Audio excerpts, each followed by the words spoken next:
சக்தி. இழந்தது எல்லாம் திரும்ப கொடுங்க என அம்மாவிடம் கேட்டேன். நீ இழந்தது எவை என அம்மா கேட்டார்கள். பலவும் இழந்திருக்கிறேன், கணக்கில்லை அம்மா என்றேன். நான் இழந்தது கொஞ்சமா நஞ்சமா, லிஸ்ட் போட்டு சொல்லவா? இயலுமா? சொல்கிறேன் அம்மா என கூறத் தொடங்கினேன். கால மாற்றத்தில் என் இளமையை இழந்தேன் அம்மா. கோலம் மாறி அழகையும் இழந்தேன். வயதாக ஆக உடல் நலம் இழந்தேன். எதை என்று சொல்லுவேன் நான்? என் தாயை இழந்தேன், தந்தையை இழந்தேன், உறவுகளையும் இழந்தேன். அம்மா என்னிடம் கேட்கும் பொழுது எதையெல்லாம் இழந்தேனோ அதையெல்லாம் மீண்டும் தாருங்கள் அம்மா என்றேன்.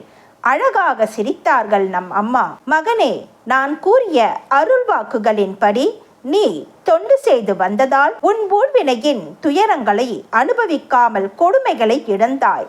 வயது மூப்பினால் உன் தாய் தந்தை இருந்தாலும் உனக்கு தாயாக தந்தையாக நானே துணையாக இருப்பதால் உனக்கு தேவையானதை நீ கேட்காமலே நானே உனக்கு தந்து விடுவதால் உன் வேதனைகளை இழந்தாய். கல்வி கற்றதால் அறியாமையை இழந்தாய். உழைப்பின் பயனாய் வறுமையை இழந்தாய்.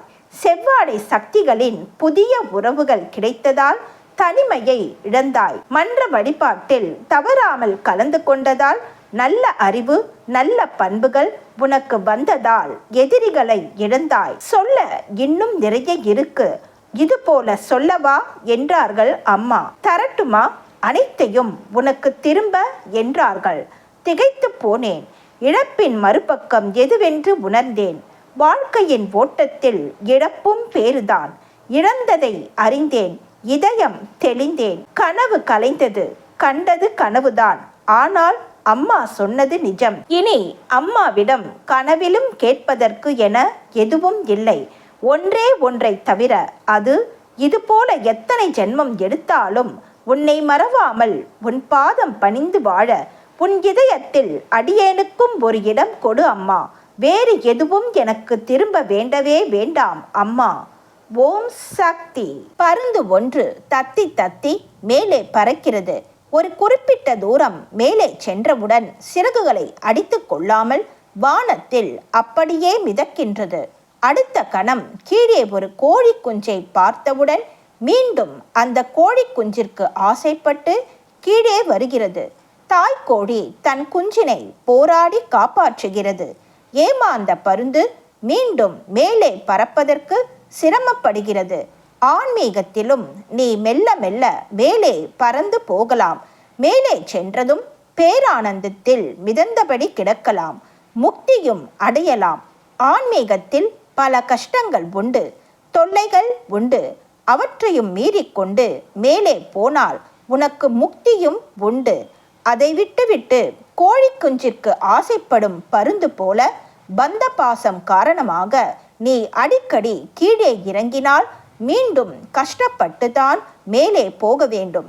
தரைக்கு வந்துவிட்டு மேலே போக பருந்து எவ்வளவு சிரமப்படுகிறதோ அந்த அளவிற்கு நீயும் மேலே போவதற்கு அதிகமாக சக்தியை செலவழிக்க வேண்டியிருக்கும். அந்த பருந்து போல மேலே சென்று மிதப்பதற்கு மட்டும் முயற்சி செய். அந்த பருந்து போல கோழி குஞ்சிற்கு ஆசைப்பட்டு கீழே இறங்கி வராதபடி பார்த்துக்கொள். ஆன்மீகத்திற்கு வந்துவிட்டு செவ்வாடை அணிவது போல அணிவது, கும்பிடுவது போல கும்பிடுவது என்கிற பாவனைகளை எல்லாம் என்னிடம் வைத்து கொள்ளாதே. ஆன்மீகத்தில் பாவனை செய்தால் அதனுடைய பயனை நீ அனுபவித்துத்தான் ஆக வேண்டும். என்னிடம் பாவனை பண்ணாதே. உண்மை உணர்வோடு நடந்து கொள். அம்மாவிற்கு இதெல்லாம் தெரியாது என்று எண்ணிக்கொள்ளாதே. நீ எங்கிருந்து கொண்டு எதை செய்தாலும் அம்மாவிற்கும் தெரியும், அடிகளாருக்கும் தெரியும். உலகத்தின் எந்த மூலையில் இருந்து கொண்டு எதை செய்தாலும் எதை சொன்னாலும் அது அடிகளாருக்கும் தெரியும், அம்மாவிற்கும் தெரியும் என்பதை மறவாதே. தண்ணீரில் மூழ்குகிற போது மூச்சு அடைக்கிறது, காற்றடைப்பு ஏற்படுகிறது. அதுபோல ஆன்மீகத்திலும் உங்களுக்கு பந்த பாசங்களால் அடைப்பும் ஆபத்தும் ஏற்படுகின்றன. இளம் வயதில் சந்தர்ப்ப சூழ்நிலைகளால் ஆன்மீக ஈடுபாடு வரவில்லை என்றாலும் என்னிடம் வந்து சேர்ந்து விட்டீர்கள். இப்போதாவது அதை உணர்ந்து ஆன்மீகத்தில் ஈடுபாடு கொள்ளுங்கள். ஆன்மீகத்தில் ஈடுபடுவதால் உங்கள் உள்ளம் சுத்தமடைகிறது. உள்ளத்தை அடக்குவதற்குரிய சக்தியும் ஏற்படுகிறது. நாளைய உலகம் ஆன்மீக உலகம். ஆன்மீகத்தில் ஒழுக்கமும் கட்டுப்பாடும் அவசியம்.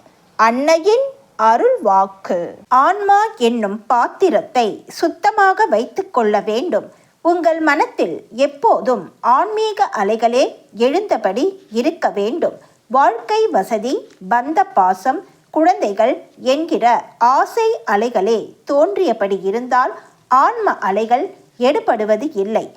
ஊருக்கு ஒரு ஆன்மீகவாதியும் வீட்டிற்கு ஒரு ஆன்மீகவாதியும் உருவானால் மட்டும் போதாது. எல்லோருமே ஆன்மீகவாதியாக மாறினால்தான் நாட்டில் அமைதி கிடைக்கும். இரண்டு மனங்களும் ஒன்றுபட்டால்தான் அமைதி கிடைக்கும். நாளைய உலகம் ஆன்மீக உலகம் என்று ஆரம்பத்திலிருந்தே சொல்லி வருகிறேன். அதற்கு ஏற்ற சூழ்நிலைகளையும் வளர்ச்சி பணிகளையும் நீங்கள் திட்டமிட்டு செய்ய வேண்டும். அன்னையின் அருள் வாக்கு. Please share and subscribe. Om Sakthi.